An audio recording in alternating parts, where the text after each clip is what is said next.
अच्छा जी, ये पेपर है डीजी खान बोर्ड का और इस पेपर के अंदर हम आपको बताएंगे तमाम एमसीक्यूज़ का दुरुस्त जवाब और इंशाया में से भी कि कौन सा सवाल कहाँ से आया है और उसका क्या जवाब था, कौन से सवाल का कौन सा टिक करना था। आपने करना क्या है, आपने जाके सिर्फ चैनल को सब्सक्राइब करना है और इस वीडियो को शेयर कर देना है और लाइक का बटन दबा देना है। तो सबसे पहला जो हमारा क्वेश्चन है, I am not dash in the secret. तो टेल्स टोल्ड, जहाँ पे इज़ एम आर आ जाए तो प्रेजेंट कंटिन्यूअस के हेल्पिंग वर्ब होते हैं और उनके साथ आई एन जी लगता है। कंटिन्यूअस की बात जहाँ पे भी होगी, चाहे पास्ट में होगी या फ्यूचर में होगी, तो वो हम आपके पास I N G fourth form लगेगी वहाँ पे, वर्ब की चौथी फॉर्म। उसकी निशानी क्या होगी, रहा है, रही है, या रहा था, रही थे। तो वहाँ पे जहाँ पे रहा था, रहा लफ्ज़ आ जाए ना और आपने उसको इंग्लिश में कन्वर्ट करना हो तो समझ जाइएगा कि वो कंटिन्यूअस है। अब जहाँ पे इज़ एम आर आ जाए जिस सेंटेंस के अंदर, तो वहाँ पे भी आपने समझ जाना है कि वहाँ पे आपने आई एन जी लगानी है, फोर्थ फॉर्म लगानी है। उसके बाद वाई डिड, जहाँ पे डिड आ जाए तो समझ लीजिएगा कि ऑटोमेटिक आगे फर्स्ट फॉर्म आएगी, क्योंकि डिड जो है सेकंड फॉर्म है डू की, तो डू डिड। तो इसी तरह आगे जो वर्ब की फॉर्म आएगी वो आपके पास आएगी फर्स्ट फॉर्म। तो यहाँ पे इंसल्ट।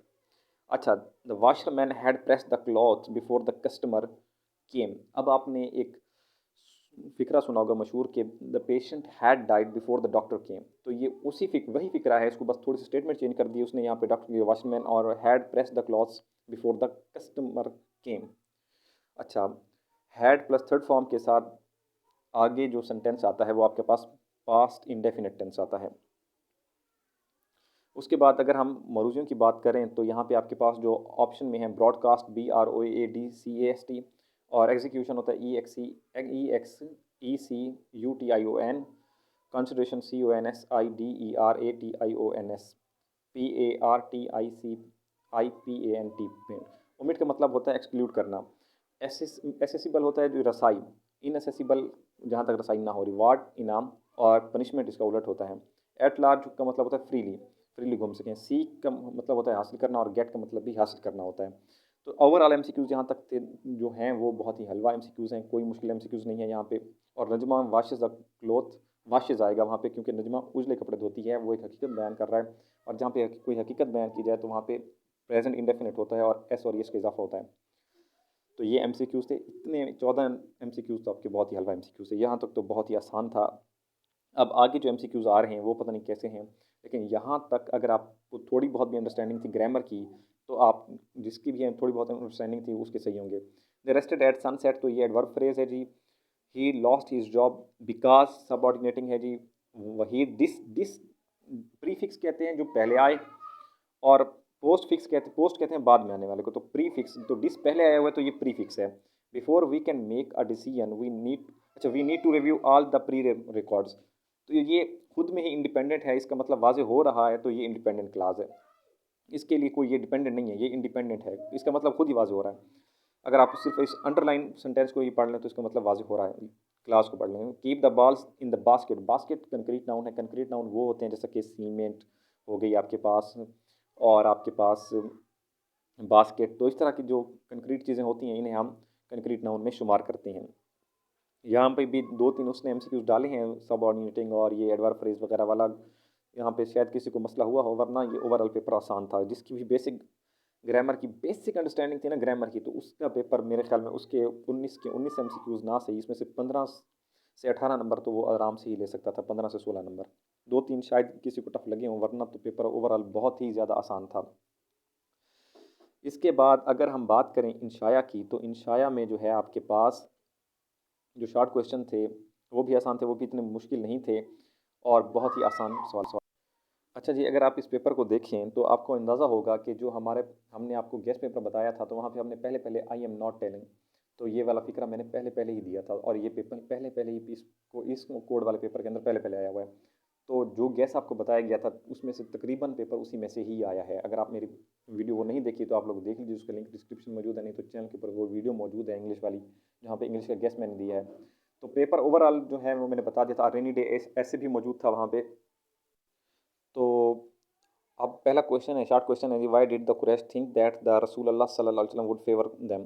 कुरैश का ये ख्याल क्यों था कि वो रसूल अल्लाह सल्लल्लाहु अलैहि वसल्लम खातमुन नबीयीन उन्हें फेवर करेंगे। तो ये इसलिए था कि नबी करीम सल्लल्लाहु अलैहि वसल्लम का जो ओरिजिन है उनका कुरैश ट्राइब है, मतलब उनका ताल्लुक कुरैश कबीले से था, इसलिए कुरैश को लगता था कि वो उन्हें फेवर करेंगे। Which colour is not allowed and which colour is encourage on Chinese new year, ये मुझे नहीं पता, इसका आप लोग देखिए। उसने कहा कि वी स्ट्राइव, स्ट्राइव कहते हैं भूख को, भूख हड़ताल को, भूखे को। तो भूख लगना या पता नहीं इसका मतलब क्या होगा। If strive it is not disgrace, तो ये डिसग्रेस नहीं है। एक्सप्लेन दी सेंटेंस, असल में मैंने जो मैट्रिक की थी तो वो मेरी दो दो भी नहीं बल्कि 6-7 साल पहले की है, तो इसलिए मुझे अब ये याद नहीं है चीज़ें। तो आप लोग इसका मतलब देख लीजिएगा। व्हाट शुड, पहला तो दूसरा सवाल है चाइनीज़ न्यू ईयर से और इफ़ यू स्ट्राइव, ये मुझे नहीं पता। What should you do if you are allergic to adhesive material, अगर आप एडहेसिव मटेरियल से एलर्जिक हैं तो आपको बगैर एडहेसिव पट्टियाँ यूज़ करनी पड़ेंगी। ये इसका जवाब था। How does the sun came out after the rain, वो चमकता हुआ, शाइनिंग, चमकता हुआ बाहर आता है रेन के बाद। और इसके बाद समरी जो है वो पीस आई हुई है।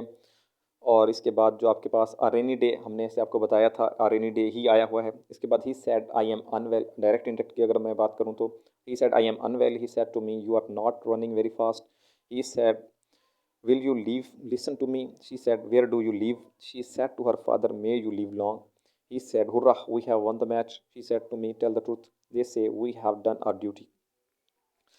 तो ये ओवरऑल सवाल हैं जी। ये डायरेक्ट इनडायरेक्ट और समरी की अगर मैं बात करूँ, समरी भी हो गई पीस, और इसके बाद ऐसे भी हो गया आर एन डे, और बेल, एल्डर ओल्डर, एक्सेप्ट। तो ये मैंने सारे आपको बता दिए थे, उन्हीं उसी में से पिछली वीडियो के अंदर ये दिए हुए हैं पेयर ऑफ वर्ड्स। अगर आपने उसको सीरियसली नहीं देखा तो अभी मेरे जो आगे वीडियोस आ रही हैं उनको सीरियसली देख लीजिएगा, क्योंकि पेपर हम वो चीज़ें उठाते हैं जो मोस्ट इंपॉर्टेंट होती हैं, और एग्जामिनर भी वही उठाता है जो मोस्ट इंपॉर्टेंट चीज़ें होती हैं।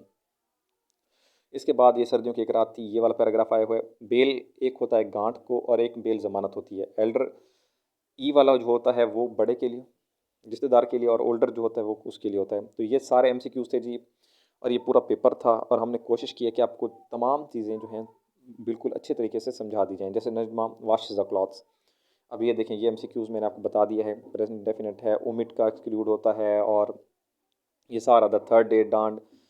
तो ये पैराग्राफ जो है अबू ज़र गफ़ारी वाले चैप्टर से आया हुआ है, जहाँ पे वो ज़मानत लेते हैं उस बंदे की कि वो, और वो बंदा देर से आता है तो सारे टेंशन में लग जाते हैं, सबको फिक्र पड़ जाती है कि वो बंदा आएगा या नहीं आएगा, और उसके बाद अगर वो नहीं आएगा तो क्या सलूक होगा। तो यही कुछ था इस पेपर के अंदर। तो अभी के लिए तो इजाज़त दीजिए, इंशाल्लाह फिर अगली वीडियो में हम आपसे मिलेंगे। और अगर आप चाहते हैं कि आपके बोर्ड का पेपर अपलोड किया जाए तो अपने बोर्ड का नाम लिखकर सेंड नीचे कमेंट कर दीजिए, और आपको आपके बोर्ड की पेपर की वीडियो मिल जाएगी इंशाल्लाह। तो बस दुआ कीजिए और चैनल को सब्सक्राइब कर दीजिए। अभी इजाज़त दीजिए, शुक्रिया, अल्लाह हाफिज़।